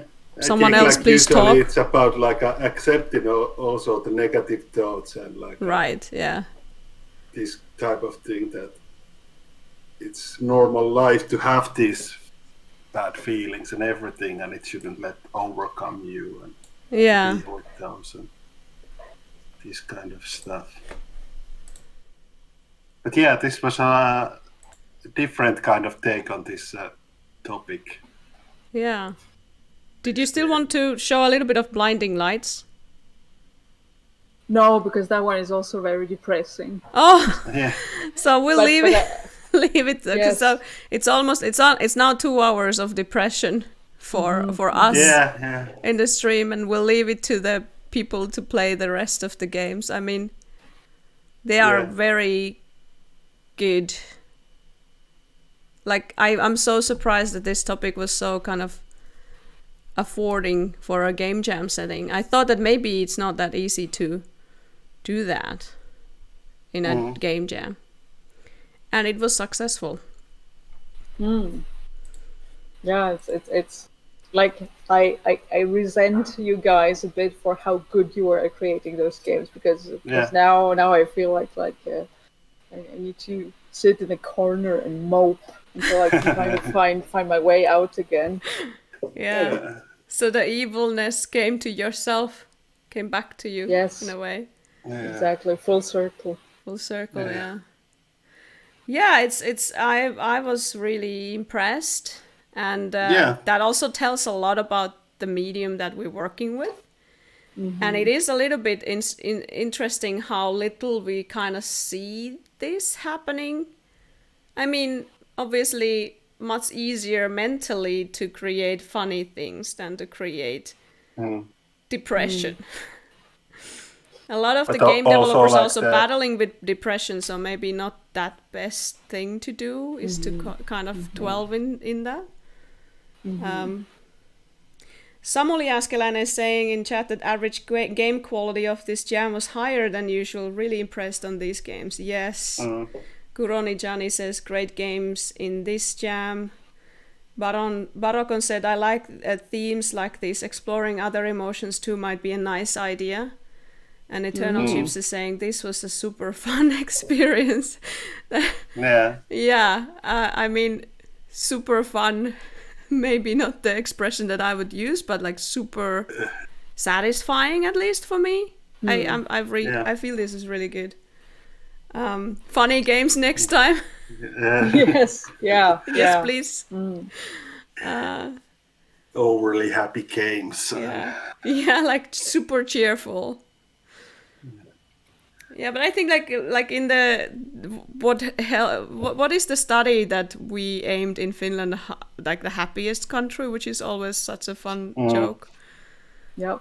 But I think one key to happiness, well, it's not really measuring that in the study, but is also that you're free to be free to express different emotions. So that you're just not like everybody should smile all the time, like even though it would be fake. So that you are able to be a bit more mopey in company even. It's like there's this sketch, I think it's just a very kind of long joke already, or kind of old joke, is that the two guys go to a bar, two Finnish guys go to a bar, and the other person, I can't remember what he says, like, are you drinking whatever? Like, should I order your beer or something? And the other person says that, did we came here to drink or talk? Very Finnish. You don't talk and then do something else as well. I mean, it's funny. Yeah. Klas Hecki said, I think this was fun to explore. It's hard to get to make these things during a normal jam that is so upbeat. Yeah. Right. Should we try to still kind of go a little bit upbeat and do the raffle at the end, or do you still want to say some comments? We need that. We've done a lot of comments already. Yeah, definitely. I have already put all the participants who participated in the raffle on these papers. Orange, nice, cheerful papers. Yeah. Orange post-its which can be sticked together, and I will again use the cap as a cup for choosing, and we are picking 3 of these who will win the cap, and everyone who participated in the raffle and sent their address will get stickers. So the first one will be, let's see, can I open? I have this very good to close it, but now I can't open it. Who is it? Who gets the cap? Markus Komulainen. Markus, congratulations. 10. I liked Markus's game. Yeah. This is the second one. Now you need to finish listening. Second winner is Jani Grön. Jani Grön. Yes. Another cap. So Markus gave away himself. Eternal Chips was Markus. Yes, and then Third the one. last cap goes to Mikael Korpela. Mikael Korpela. Yay! Yay. And yes, all the rest will get still the stickers we had here. Like Yeah. I made sad games and games now online jam 2 and there's some other stickers as well that we Yeah, have. I promised to send these to Ville so that he can slip them to the Now we same can see them. same envelope. Yeah. Free sticker, guys. It's really free. All right. So, thank you so much, Elisa, for bringing us this constraint, the meaningful jam that we had now for this week. It was a joy of its own. And I hope you got something out of this as a scholar. I mean, there must be some thoughts, like you made the categories and then reflected on them and then saw these games that were made out of an online jam. So there must be something. Yeah, absolutely. I mean, it's so crazy that in the games research literature, there's relatively little about how we experience like emotions in games, especially sadness, and also how do we design experiences like that, and how do you, what is the design practice in coming up with designing such games. So well, yeah, there's so much. I kind of need to digest it first once I overcome my mopiness. But this was super amazing, and it's just also very, I guess, satisfying to see how something that is technically like negative and depressing, but how it brings up so many good and nice aspects, both in terms of the experiences we've had with the game, but also kind of seeing how like in Discord, some of the discussions going on, the discussions we're having right now, and all these interesting insights that we're getting. It's just really amazing. So thanks for having me here. Yeah, and thank you for all the jammers that brought these kind of games for us to explore and see. Yeah. So yeah, sad joy, says Abhishek. Yeah. Yeah. How about Ville? Like you've been to so many jams that this was a really special one, right? Yeah, definitely. Like I said earlier, already in the beginning, that these games. So they catched very well the theme and the topic, and also there was some comments in the chat that there's very well put. Team came through from the games. Yeah. So excellently and atmospheric and everything. So yeah, we also as kind of senior jam organizers, we learned a lot from this in terms of like I've been setting up so many different themes and I really enjoyed this one. It has like thematic and mechanical aspects both, so it was kind of easy in that way.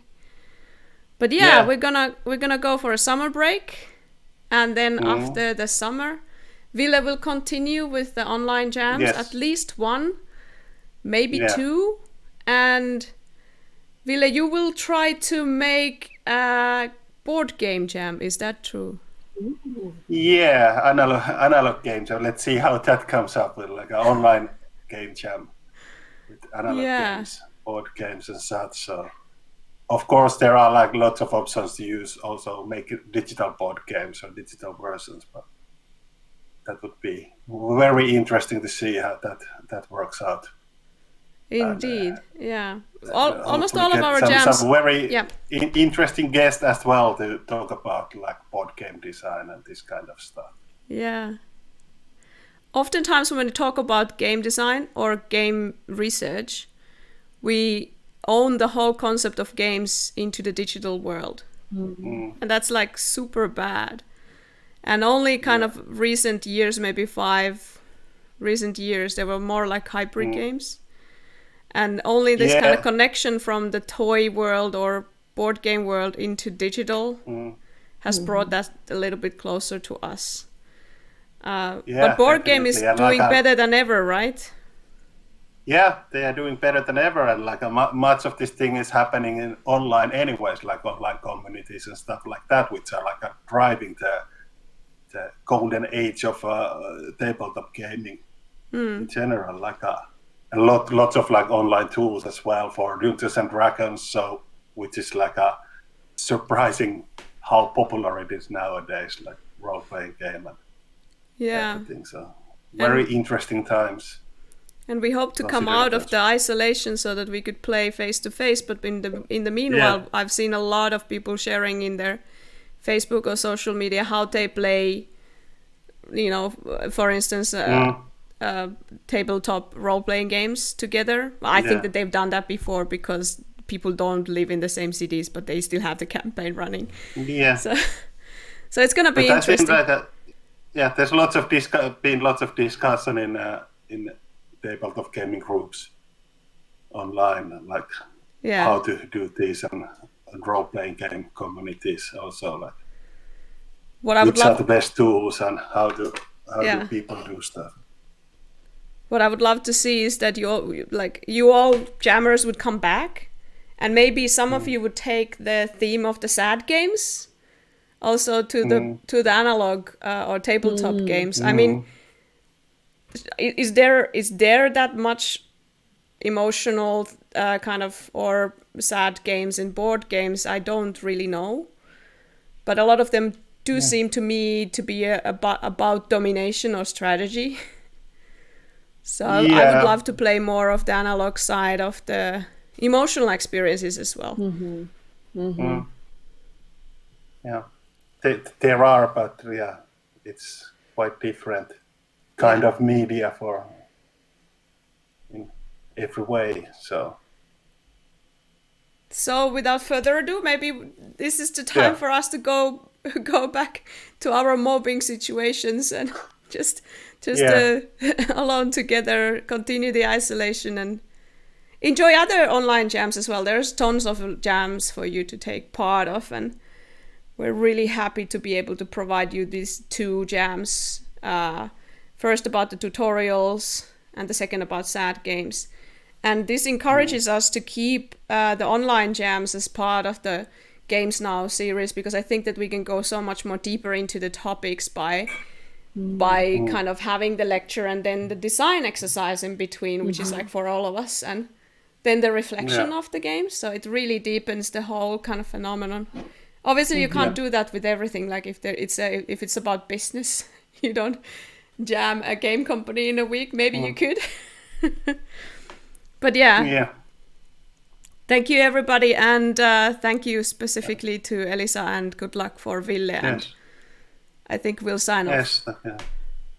Yes. Thanks. Thank you. Take good care, everyone. Bye. Bye.